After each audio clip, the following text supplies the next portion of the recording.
মছন্দৰীৰে কণীৰ তৰকাৰীখন আজি দুপৰীয়াৰ ৰন্ধন আছিল।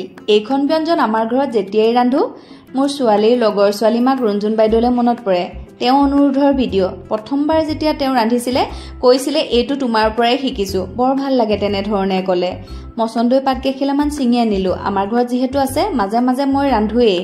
এতিয়া পেন এখনতে এয়া দিছো পিঁয়াজ দুটা, আদা নহৰু অলপমান, বিলাহী এটা, গোটা জালুক, দালচিনি দুডোখৰ, জলকীয়া দুটা, অকণমান তেল দি 1 মিনিটমান সময় ভাজিলো।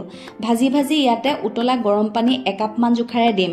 ভালদৰে লৰাই লোৱাৰ পিছতে ঢাকন মাৰি সিজাই ললো 2 মিনিটমান। এতিয়া ঠাণ্ডা হ'বলৈ এৰিলো।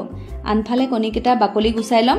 কণী সিজাওঁতে মই নিমখ দি দিওঁ, সুন্দৰকৈ বাকলি এৰাই আহে। নিশ্চয় সকলোৱে এনেধৰণে কৰে নহয়নে? পেন এখনতে তেল অকণমান দি অকণমান হালধি ছটিয়াই দিছো। এতিয়া কণীকেইটা ফালি তলমুৱাকে দি যাম। অকণমান নিমখো ওপৰতে ছটিয়াই দিছো, লাহে লাহে লুটিয়াই দিলো যাতে মাজৰ পৰা কুহুম এৰাই নাহে। ভাজি হোৱাৰ পিছতে উঠাই ৰাখি সেইখন পেনতে আৰু অকণমান তেল যোগ কৰি ডাল দলীয়াকৈ খুন্দা জিৰা দিছো। ইয়াত আমি মিট মছলা, ৰঙা গুড়া বা তেনেকুৱা ধৰণৰ মছলা ব্যৱহাৰ নকৰো, যিহেতু একেবাৰে থলুৱা ধৰণে বনাইছো।